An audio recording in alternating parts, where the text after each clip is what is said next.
I'm Seamus Mullen. I'm a chef and I'm the owner of Tortilla Restaurant in El Colmado here in New York City.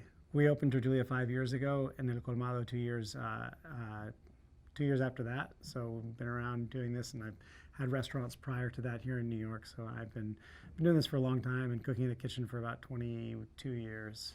When I was growing up, my grandmother and I cooked a lot together, and I think my earliest memory of cooking with her was cooking these little pan-fried troutlings. As we called them troutlings because they were teeny little fish, but I used to always think of them as being much larger than they were.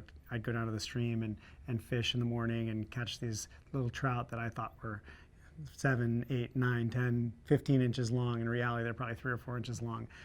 But we'd fry them up, dredge them in a little bit of cornmeal and maybe a little bit of flour, and fry them in butter with some capers and lemons, and that was sort of one of the first real dishes that I ever cooked. And I fell in love with cooking with her all the time. She was my primary caregiver, but that was really my first experience eating fish. And fish has become such an important part of how I cook now that I always go back to that one memory of cooking little troutlings, and of course spending time with my grandmother in the kitchen, and then add the element of fable and fish tales that kids are prone to tell. That it's just such a nostalgic dish for me. My brother would fish with me as well, and he was much more adept at catching crayfish. So that was his thing, was using a little net and catching crayfish. And we'd boil those up and we'd eat them with a little drawn butter and maybe some chopped herbs from the garden. My grandmother always had chives, tarragon, and parsley growing in the garden.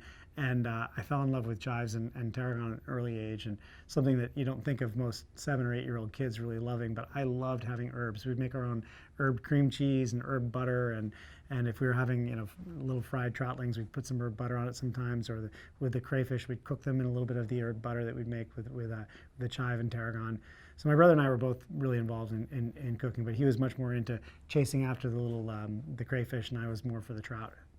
Growing up in Vermont on a farm, while it does seem very pastoral and beautiful and bucolic, and there were times that it was really an incredible experience, I think at the time I hated all the chores that we had to do. We'd have to haul water for the cows, and we'd have to milk the cows in the morning. And even as a kid, I remember having to help during lambing season, delivering the lambs, because my hands were smaller than my dad's.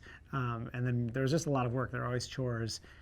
In hindsight, looking back, I'm really glad that I had that experience. And I never had that moment that a lot of people have, the aha moment when they eat an heirloom tomato for the first time, or they eat a carrot that really tastes like a carrot, not a baby carrot out of a bag.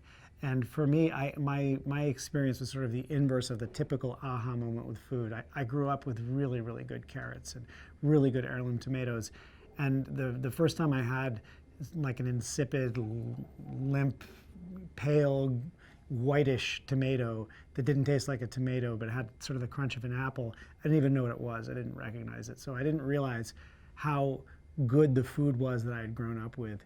And as I look back on my childhood, I feel very fortunate to have had that early relationship with food, and certainly with my parents and my grandmothers, who were all really good cooks. And we cooked all our meals together.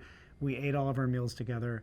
And my family is really adamant about the kids participating in the meals, not only in the preparation of the meals, but also in sitting around the table and involved in the conversation, which was, generally speaking, well, it was always about politics. My grandmother was a friend of Bernie Sanders, so we were always talking about politics back in the early 80s.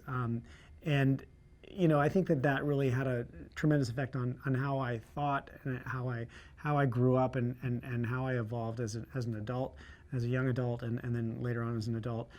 And I'm grateful for it. I'm really grateful for those experiences of being around a table. And I think that's something that is unfortunately became more and more rare in our country over the years, and hopefully is coming back now that people are starting to really recognize the importance of cooking and eating together as a family as much as we can. And I think that, to me, is really one of the first steps to caring for ourselves and caring for our families and looking after each other, is actually eating together and cooking together.